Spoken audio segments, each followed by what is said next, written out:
Viewers, আপনারা যে viral status ভিডিওটা দেখছেন, এই ধরনের ভিডিও তৈরি করার জন্য আপনাকে আর জটিল এডিটিং শেখার দরকার নেই। জাস্ট এক ক্লিকেই আপনারা এই ধরনের ভিডিও খুব সহজেই তৈরি করে ফেলতে পারেন। আর এই জন্য আমি কিছু প্রিসেট রেডি করেছি, যে প্রিসেটগুলো আপনার অ্যাপসে যদি আপনারা সেট করে নেন, তাহলে কিন্তু জাস্ট এক ক্লিকেই এই ধরনের ভাইরাল ভিডিও তৈরি করে ফেলতে পারবেন। কথা না বাড়িয়ে যাব মূল ভিডিওতে। তার আগে বলছি, এই ধরনের ইন্টারেস্টিং ভিডিওগুলো পাওয়ার জন্য মাস্ট বি আমাদের চ্যানেলটিকে সাবস্ক্রাইব করে ভিডিওর পরবর্তী অংশটুকু কন্টিনিউ করবেন।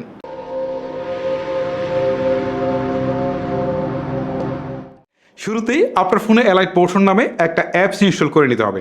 যদি এই অ্যাপসটা পূর্বে আপনার ফোনে ইনস্টল করা থাকে, তাহলে আমি বলবো আনইনস্টল করে দিয়ে আমার ভিডিওর ডেসক্রিপশন বক্স থেকে ক্লিক করে এটাকে আপনারা ইনস্টল করে নেবেন। এখন অনেকেই একটা প্রশ্ন করতে পারেন যে এটা ইনস্টল করা থাকলে আনইনস্টল কেন করব? কারণ অনেক সময় ভার্সন না মিললে আমার যে HTML ফাইলটা থাকবে এটা অনেক সময় সাপোর্ট নাও করতে পারে। তো সেই ক্ষেত্রে আপনারা কিন্তু প্রবলেম ফেস করতে পারেন। সো এই অ্যাপসটাকে ইনস্টল করার পর আপনি আবারও আমার ভিডিওর ডেসক্রিপশন বক্সে চলে আসবেন। এইখান থেকে দেখতে পারবেন আপনারা গুগল ড্রাইভসের একটা লিঙ্ক শেয়ার করা রয়েছে, ঠিক আছে, HTML ফাইল। সো এইটার উপর একটা ক্লিক করবেন। ক্লিক করার সাথে সাথেই আপনার সামনে ঠিক এইরকম একটা ইন্টারফেস চলে আসবে। এইখান থেকে আপনি দেখবেন যে ফাইলটা দেখাচ্ছে, ফাইলের উপর একটা ক্লিক করবেন। ক্লিক করার পর এই পাশে দেখবেন ডাউনলোডের একটা আইকন দেখাচ্ছে, জাস্ট এখানে ক্লিক দেবেন, ঠিক আছে।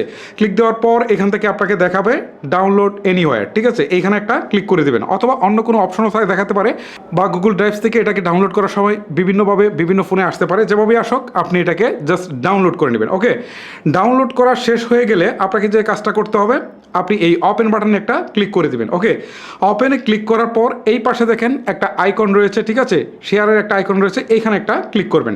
শেয়ারের আইকনটাতে ক্লিক করার পর এখন দেখেন এলাইট মোশন যে অ্যাপসটাকে আপনি শুরুতে ইনস্টল করেছিলেন, এইটার উপর একটা ক্লিক করে দিবেন। ক্লিক করে দেওয়ার সাথে সাথেই কিন্তু আপনার এই যে ফাইলটা, এই ফাইলটা কিন্তু চলে যাচ্ছে আপনার সেই অ্যাপসে। ওকে, এখান থেকে কাজ শেষ। এখন আপনি ব্যাক করে চলে আসবেন আপনার সেই অ্যাপসটা যেখানে রয়েছে সেই অ্যাপসে চলে যাবেন। এই যে এলাইট মোশন, এই অ্যাপসটাতে আমি চলে আসলাম। এখন দেখেন এখানে প্রজেক্টস নামে একটা অপশন রয়েছে, জাস্ট এখানে একটা ক্লিক করবেন। এখন দেখেন আমরা কিছুক্ষণ আগে যে প্রজেক্টটা এখানে সেভ করেছিলাম, এটা কিন্তু এখানে দেখাচ্ছে। জাস্ট এইটার উপরে একটা ক্লিক করে দিবেন। ক্লিক করে দেওয়ার পর আপনার সামনে ঠিক এরকম একটা ইন্টারফেস চলে আসবে। এইখান থেকে দেখেন আমার এখানে সব কিছু কিন্তু তৈরি করা রয়েছে। ওকে, এখন যে কাজটা করতে হবে, আমার যে ফাইলটা রয়েছে এই ফাইলটা নিয়ে আসতে হবে। এখানে দেখেন প্লাস নামে একটা আইকন রয়েছে, এখানে ক্লিক দেবেন। দেওয়ার পর এখানে মিডিয়া নামে একটা আইকন রয়েছে, এখানে ক্লিক দেওয়ার পর আপনি যেটা নিয়ে কাজ করতে চান, যে ভিডিওটা নিয়ে, সেটা এখানে নিয়ে আসতে হবে। ওকে, সাপোজ আমি এই ভিডিওটা নিয়ে কাজ করতে চাই, এটার উপর ক্লিক দিলাম। এখন দেখেন ভিডিওটা চলে আসছে। এখন আমি এই ভিডিওটাকে একদম নিচে নিয়ে আসবো। ওকে, নিচে নিয়ে আসার জন্য এই যে দেখেন এখানে মাঝখানে যে ফাঁকা জায়গাটা রয়েছে, মানে ভিডিওর যে লেয়ার সেটা না, মাঝখানে ফাঁকা জায়গাটাতে চাপ দিয়ে ধরে রেখে একদম নিচেরটায় নিয়ে আসবো। ওকে, নিচেরটায় নিয়ে আসার পর এখন যদি আমি প্লে দিই, তাহলে দেখবেন জাস্ট এক ক্লিকে কিন্তু আমার এটা বাস চেঞ্জ হয়ে গেছে, ঠিক আছে। আমি যেরকম চাচ্ছি সেটা কিন্তু জাস্ট এক ক্লিকেই হয়ে গেছে, ঠিক আছে। এখন আমার ভিডিওর ডেসক্রিপশন বক্সে আপনারা কিন্তু আমি যে ফাইলটা দিলাম HTML, এরকম বেশ কয়েকটা ফাইল পাবেন, এবং প্রত্যেকটাই হচ্ছে এখানে প্রজেক্ট আকারে নিয়ে আসবেন। একটা কথা আপনাদেরকে বলে রাখি, এতগুলো ফাইল দেওয়ার মূল কারণ হচ্ছে যখন আমরা কোনো একটা ভিডিও নিয়ে কাজ করি, সেটার যে এনভায়রনমেন্ট রয়েছে সেটার সাথে কিন্তু এইখানকার যে প্রিসেটগুলো থাকে সেটা কিন্তু অনেক সময় মিলে না।